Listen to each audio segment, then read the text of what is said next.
Welcome friends to another Wheel of Time video. Today we are going to look at a very interesting weave that allows travelling, how it was rediscovered and taught again, and the advantages it can bring you in warfare and travel. Let's get straight into it. Travelling allows someone wielding the one power to transport people and things over great distances by taking them through a portal. This weave was lost to time and memory and found again when, in the age of the books, Avienda weaves unknowingly, and later Rand realises he has also done this like her without thinking, and by looking at the residue of a gateway in Camelin, he discovers how it can be done. This is then spread and taught by others. Gwen discovers it for the female half of the one power. There is a threshold of strength you must pass to use the weave. Some, though weak in the power, can make large, well-made gates. For example, to allow someone through standing atop a wagon. But if you are Aes Sedai and not strong enough, you can link with another woman and then open a gateway. These gateways appear as a thin link vertically in the air, which then makes a rectangular shaped portal.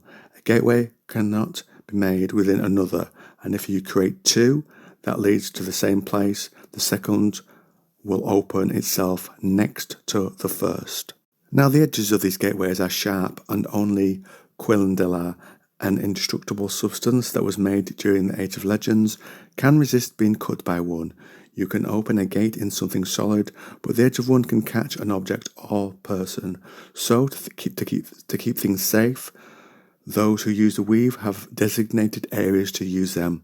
And during the Age of Legends, when the weave was more well known and it would happen often, a chiming sound would be used to announce the arrival of one opening. When the knowledge reached the White Tower, they began to collect taxes and supplies from far and wide, allowing them to potentially greatly expand the area from which they drew their resources. If something is hard to find, they can go further to get it. The Great Aja used it a lot as they focused on politics and mediation to find a consensus.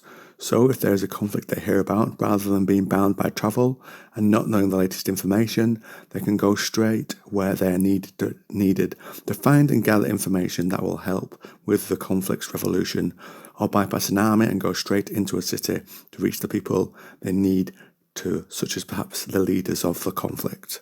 It can also be used in battle to allow forces to appear where they are not expected and for them to retreat if they are overwhelmed, and it will allow them to have the real-time information to help with the battle.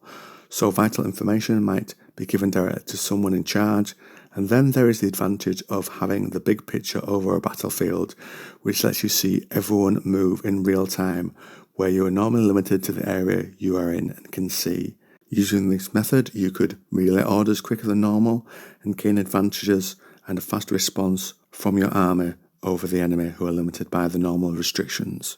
A faction in the Wheel of Time are the Windfinders, who are focused on advising other sea folk about how to plot their course based on the winds and currents.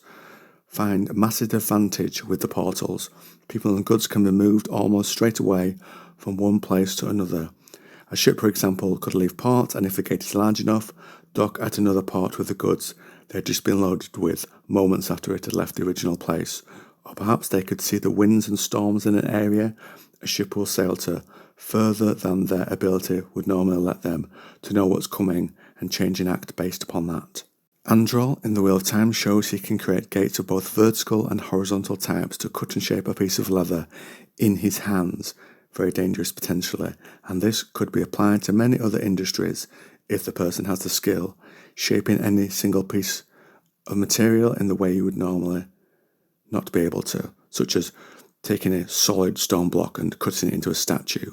The gateway can also be used as a weapon, with the edges I mentioned to cut into someone, and also in the form of death gates that weave open and close gateways that speed across the ground.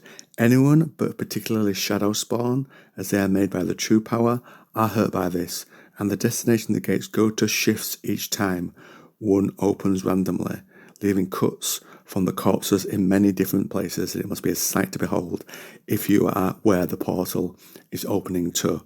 You must be wondering what on earth is happening. Now friends, I turn this over to you. Are there any applications from the books or in your general thoughts you would like to tell me about? Have you been torn to pieces by a death gate? Comment down below.